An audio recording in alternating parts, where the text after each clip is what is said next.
taat kepada Allah. Makanya saya bilang berangkat dari rumah baca Bismillah. Kalau nggak baca Bismillah, ya kemarin kan dulu kita pernah bahas di dalam kitab ini fahuwa abtar fahuwa abtar. Dia terputus sedikit keberkahan. Maka baca Bismillah. Apapun kita mau berangkat, mau pinter belajar, mau jadi kaya. Tapi kalau mau kaya kerja doang, nggak tahu yang akan memberi itu Allah, lupa nggak bisa apa? Makanya biasanya jadi sombong. Mau ada orang fakir datang, ini duit, padahal di lemari 1 M, Pak.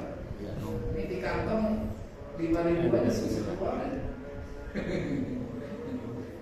Ini kayak Pak Ade, ini di berangkas banyak. Di sini 100.000 gini ada Pak Ade. Ya Pak Ade. Pokoknya kalau udah toat itu tujuannya hidup toat, semuanya ringan Pak Ade. Karena dia tahu ini adalah pemberian Allah. Nggak ada Pak Ade. Jadi insya Allah kalau tujuannya, maka kesibukan bagi kehidupan di dunia ini cukup bagi kamu adalah tokat sebagai kesibukan. Maksudnya gitu lah. Apapun yang kita kerjakan untuk tokat kepada Allah. Tadi saya bilang nyari duit, bukan kita orang taat itu nggak mau jadi duit, nggak mau kaya, tapi dia tahu nanti habis kaya bayar zakat. Kan Islam gitu Pak. Ada sedekah, ada zakat, ada wakaf, macam-macam. Kalau dia duit sedikit, sampai nisab bayar zakat. Dia nggak mau bayar zakat, sedekah terus Pak. Dulu sahabat Utsman itu, gimana duit saya biar nggak habis, biar nggak bayar zakat. Dikeluarin tuh Pak, ribuan ontak sapi, tapi nggak bisa habis Pak. Dia wakafin sampai sekarang. Mang Abu tahu di sana berapa ini wakafnya sahabat Utsman, sumur tuh Pak. Hotel yang ketahuan zaman Rasul tuh sumur dibeli sama Utsman, kebun rumah dan sebagainya. Ini yang pernah umroh makan kurma itu dari kebun Utsman. Terus fata'atullah ta'ala a'zamul asbab, maka ketaatan kepada Allah Subhanahu wa ta'ala itu sebesar-besarnya kesibukan. Jadi kesibukan yang utama, yang agung itu adalah arah kepada Allah Subhanahu wa ta'ala. Jadi itu dari sahabat tadi. Mudah-mudahan kita tergugah dengan itu. Ini sedikit ini kayaknya. Wa inna minal ibrati awil izza, dan sesungguhnya dari sebuah ibarat atau teladan, yakfikal mautu ibratan, cukup bagi kamu kematian itu sebagai apa? Teladan, pelajaran. Kan teladan itu kan ngambil Pak.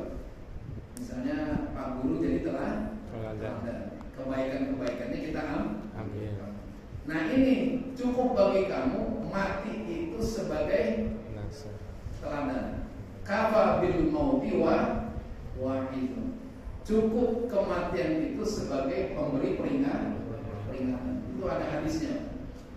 Fa innal mauta akbarul mawa'id linnas, karena sesungguhnya kematian itu adalah pelajaran yang terbesar bagi manusia.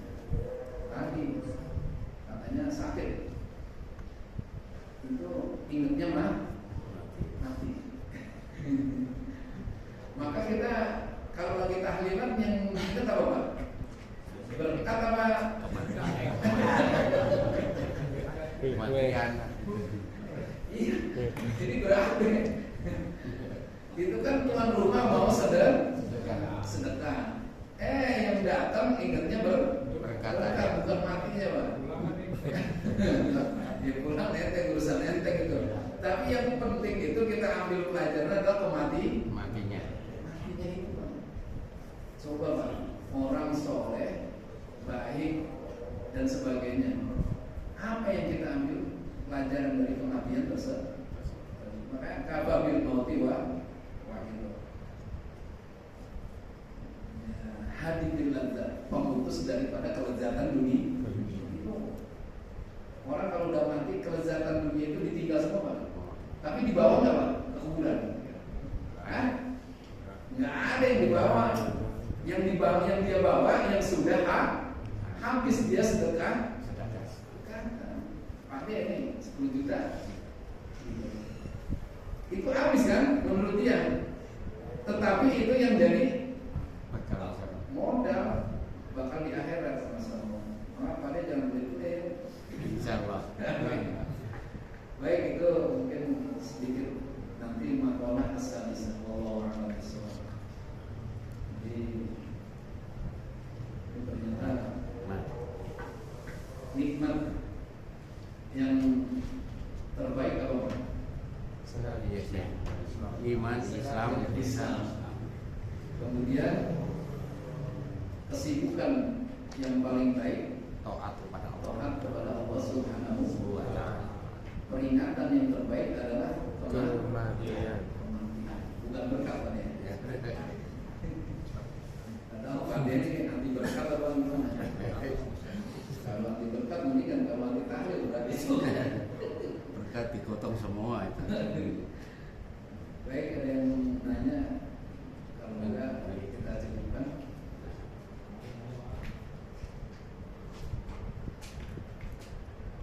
Ada apa ya? Nanya sedikit Ustaz.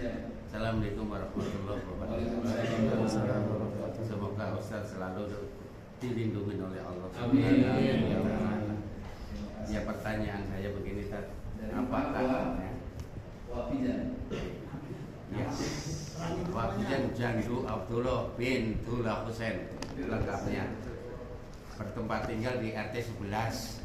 Apa Pak? Ya. Begini Ustaz, yang disebut ibadah itu apa sih Ustaz?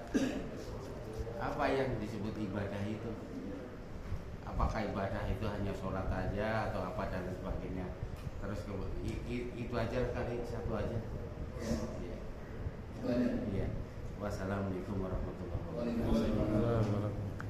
Jadi ada ibadah. Kalau secara definisi Pak, ibadah menurut fikih itu kan ada ibadah, ada muamalah, ada munakahat dan sebagainya. Tapi kalau secara filosofi ini semua ibadah hidup kita.